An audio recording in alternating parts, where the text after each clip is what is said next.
welcome to my channel. My name is Elisa, and in this video I will present my newest design, my newest pattern. The pattern is called Aneta, and it is now available on Ravelry for purchase and download.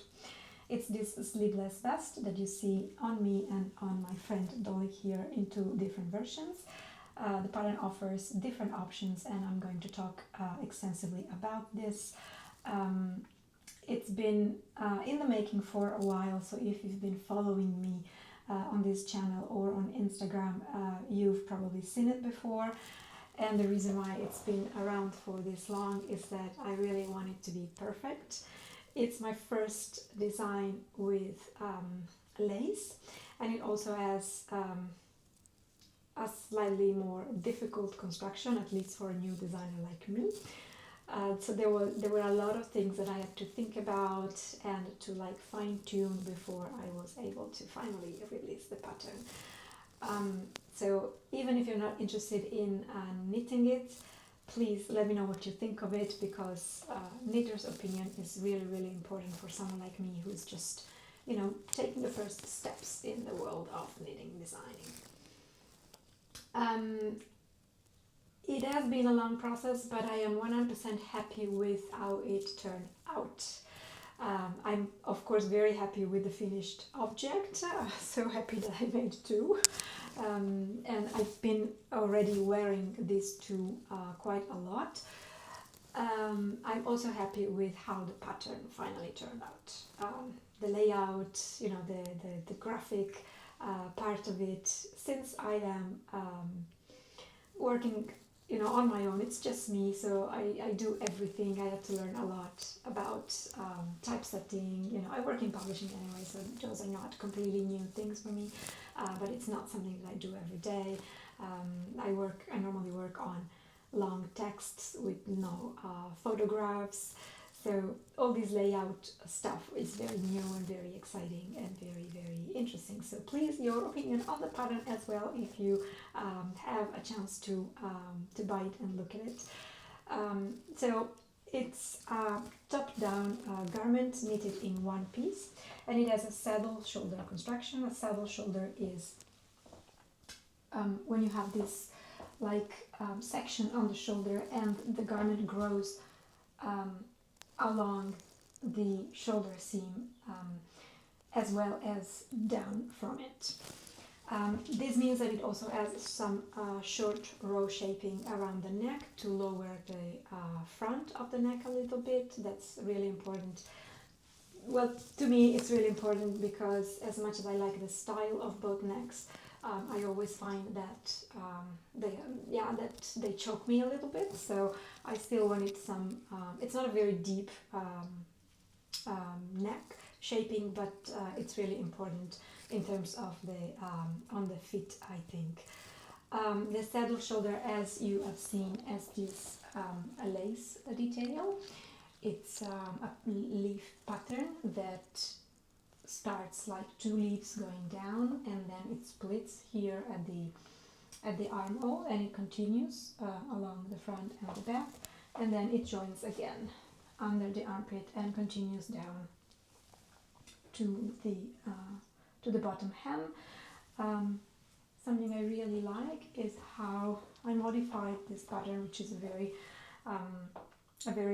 common pattern. You can find it online. I didn't make it up, but what I did make up is the tip of the leaves, so it ends in a proper leaf shape, and it blends through these purl stitches. It blends with the garter border in the same way that it blends here at the top.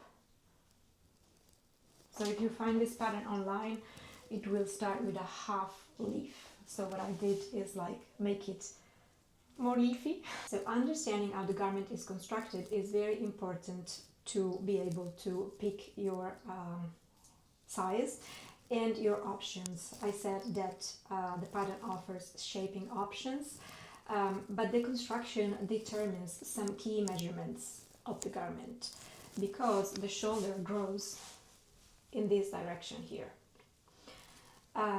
So if you want to get a certain shoulder width, that shoulder width will also be your chest measurement.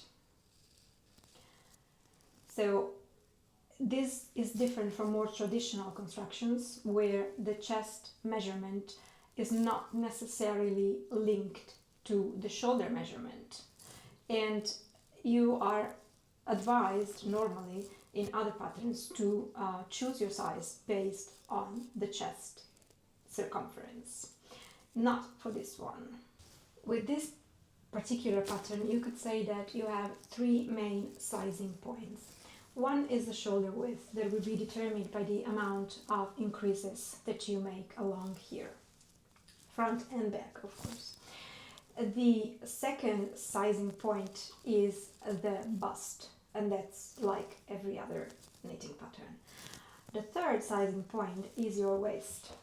You can see that this sample narrows here, so I got a slimmer waist, whereas the chest and the shoulders are broader. In this other sample, I didn't decrease as much along the shoulder seam. Let me bring the dolly closer to you so you can see it better. Right. It still has some decreases, but not as many as this one, and this means that this one has a more boxy shape, which is simply a matter of personal preference, but something that you really have to be aware and reckon with this pattern. For this reason,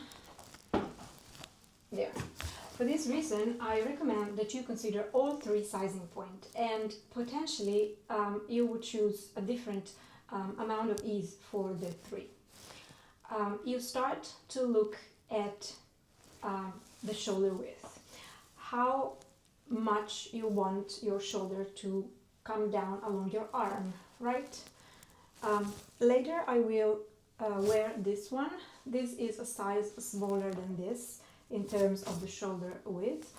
So with this one, the opening, the split, let's say, comes down to here, and with this one, now Dolly doesn't have shoulders, but on me this is a little higher.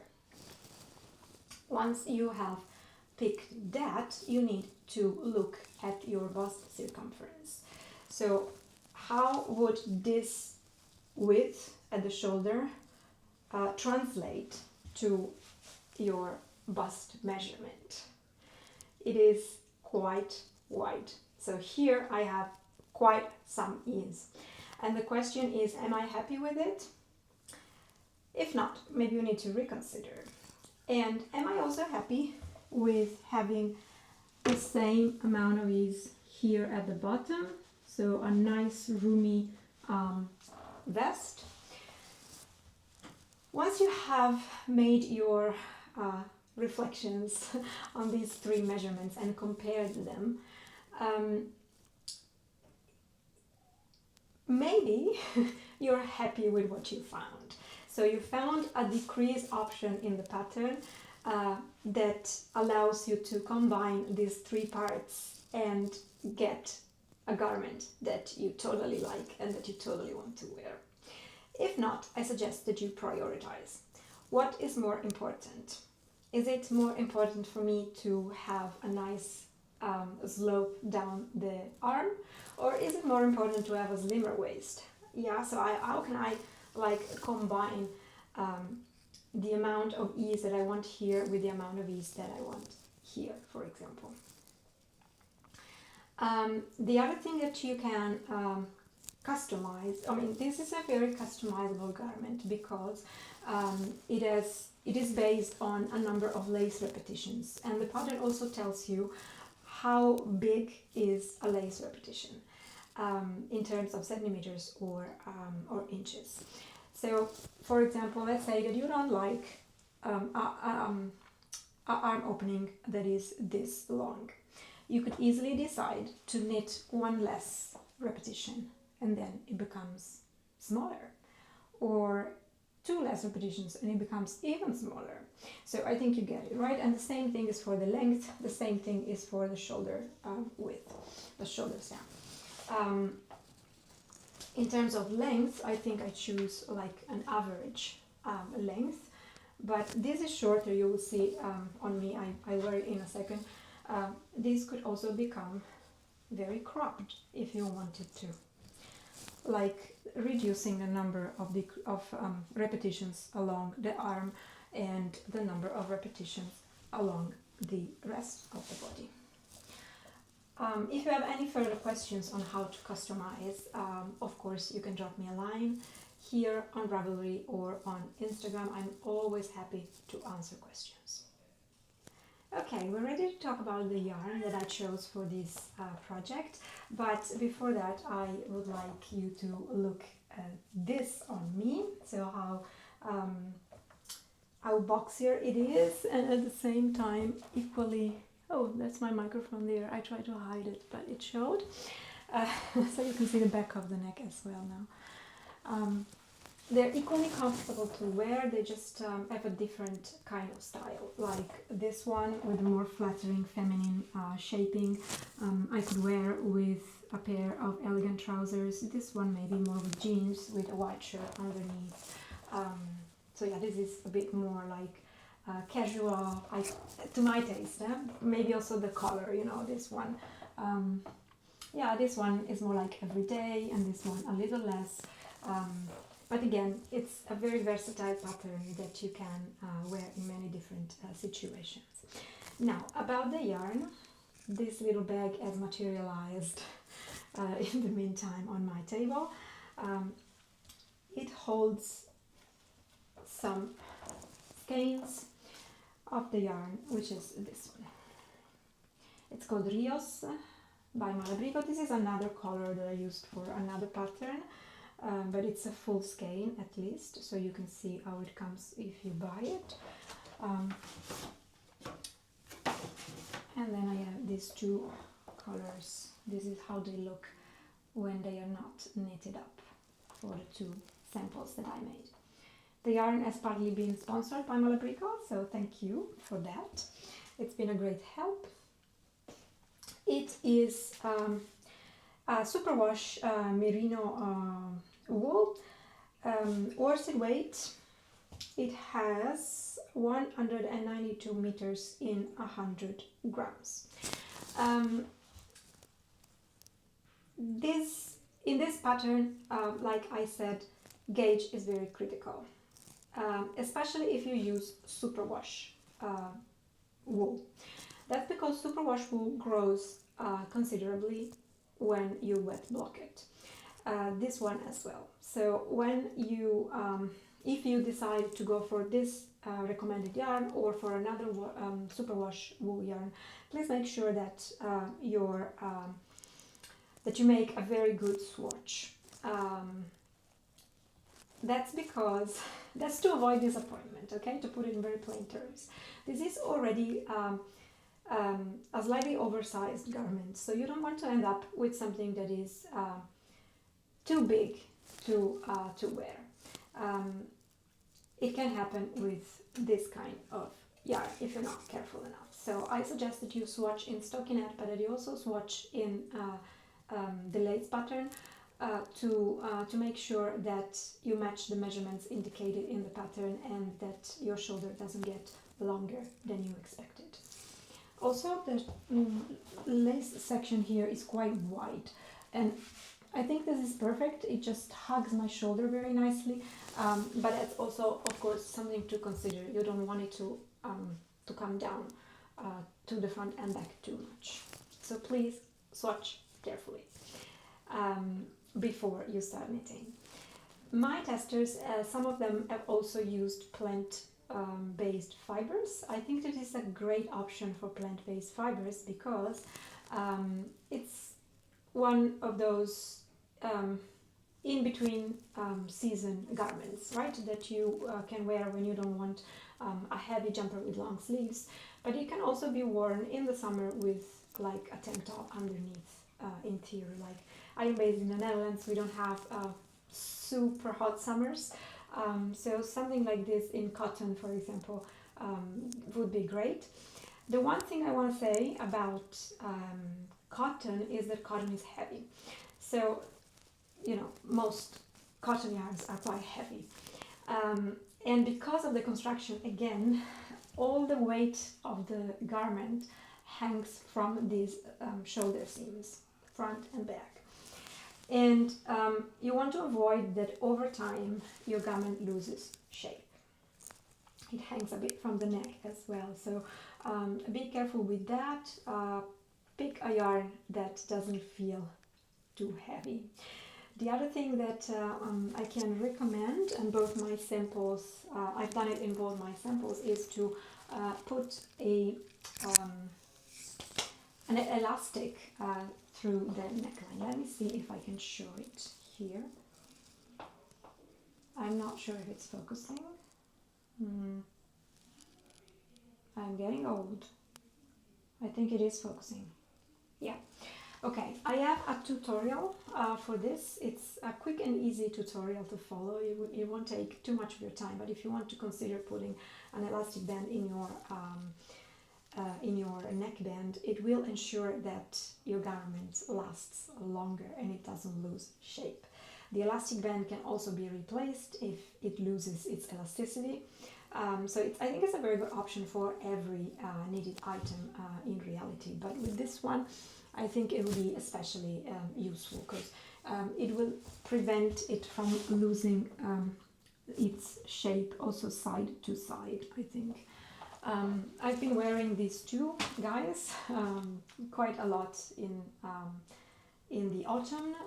It's January now that I'm recording, so for a few months, and I have to say that so far so good, as they say. Okay, I have another quick and easy video tutorial to get this edge here nice and neat. Again, I'm sorry if it doesn't focus properly. I think it is focusing. I'm not sure if you can really see it. But yeah, it's a slipped stitch edge. I'm not sure if you heard, but it's the cat. The cat is mewing. He wants food. Yes. Can I pick you up? Do you want to show your pretty face? He usually doesn't want that. He doesn't like to be picked up. Anyway, I have a tutorial on how to get this. It's of course also explained in the pattern. There's a section in the pattern that has all the special techniques that are involved here. But I think sometimes, well, for me at least, a video tutorial really helps more than reading a written explanation. The pattern also includes, of course, a size table, both with centimeters and inches, and a photo with the schematics related to that, so it shouldn't be too difficult to figure it out. And it also includes, of course, the charts and written instructions for the lace. Like I said before, if you have any further questions, if you need help understanding any of the things that the pattern contains, please reach out. It will make me feel important and helpful. I like to be helpful. And of course, if you decide to knit my pattern, I'll be over the moon with joy. And if you want to share photos of your finished items, please use the hashtag that I will put down here so I can find you. There's a bunch of Ravelry projects for this pattern, so you can look there to see what other knitters have done, and of course you can add your project if you decide to make me happy and knit it. I also have a Ravelry group. I tend not to be very active there, but I always announce new things, pattern releases, test knits, so that's another place to join me. Subscribe to the channel if you want to always find me, and I am also on Instagram. All the links will be below. Thanks for joining me for this one, and happy knitting!